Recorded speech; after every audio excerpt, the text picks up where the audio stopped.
వడలు ఇలా లోపల సాఫ్ట్‌గా బయట క్రిస్పీగా చాలా బాగా వచ్చాయి కదండీ! దీనికి ఏం పిండి నానబెట్టాల్సిన అవసరం లేదు.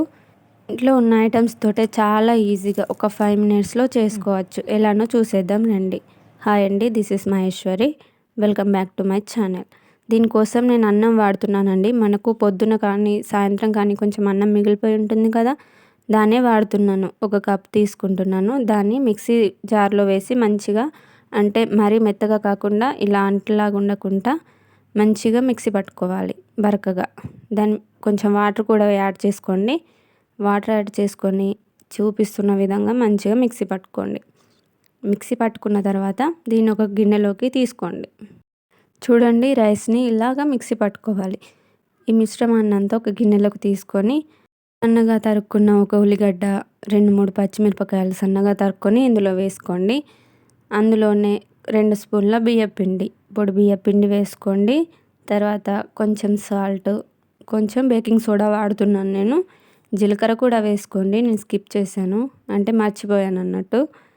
అలా వేసుకొని దీనంతా మంచిగా కలపాలి. చేతులకు అంటుకుంటుంది. కొంచెం కొంచెం వాటర్ తడి పెట్టుకుంటూ మంచిగా కలుపుకోవాలి. చూడండి ఇలా మొత్తం అన్ని ఉల్లిగడ్డలు, పచ్చిమిరపకాయలు అంతా మనం వేసుకున్న పిండి అంతా కలిసేలాగా మంచిగా కలుపుకోవాలి. చేతులకు అంటుతూ ఉంటుంది. లైట్‌గా వాటర్ తడి పెట్టుకుంటూ మంచిగా ఇలా కలుపుకోవాలండి. మెత్తగా అవుతుంది కదా! కలుపుకున్న తర్వాత దీన్ని పక్కకు పెట్టుకోవాలి. మనం కావాలంటే ఈ పిండిని కొంచెం జారుగా కలుపుకొని పునుగుల్లా కూడా వేసుకోవచ్చండి. చాలా బాగుంటాయి. ప్రాసెస్ అంతా సేమ్ కానీ మనం మిక్సీ పట్టేటప్పుడు కొంచెం వాటర్ ఎక్కువ వేసి అన్నం అనేది కొంచెం జారుగా కలుపుకోవాలి. మా సైడ్ అయితే ఇలా మిక్సీ పట్టుకొని వడియాల్లాగా పెట్టుకుంటారు. మీకు వీడియో కావాలంటే కామెంట్ చేయండి. నేను ఆ వీడియో కూడా చేస్తాను. మిగిలిపోయిన అన్నాన్ని ఏదో ఒక రకంగా యూజ్ చేసుకుంటే అన్నం అనేది అసలు వేస్ట్ అవ్వదండి. పిండి పక్కకు పెట్టుకున్నాం కదా! దాన్ని కొంచెం కొంచెం తీసుకుంటూ చేతులకు వాటర్ అప్లై చేసుకొని మనకు ఏ షేప్‌లో కావాలో ఆ షేప్‌లో వడల్లాగా చేసుకుందాం అనుకున్నాం కదా! వడల్లాగా ఒత్తుకోవాలి. చూడండి నేను కొంచెం పల్చగానే చేసుకుంటున్నాను. మరీ ఒత్తుగా చేసుకున్న తొందరగా కాలవు. సో, నేను అందుకని కొంచెం పల్చగానే చేసుకుంటున్నాను. ఇలా చేసుకొని అన్నీ పక్కకు పెట్టుకోవాలి. చూడండి ఇలా చేసుకొని పక్కకు పెట్టుకోవాలి. ఇలానే అన్ని వడలు చేసుకోవాలి.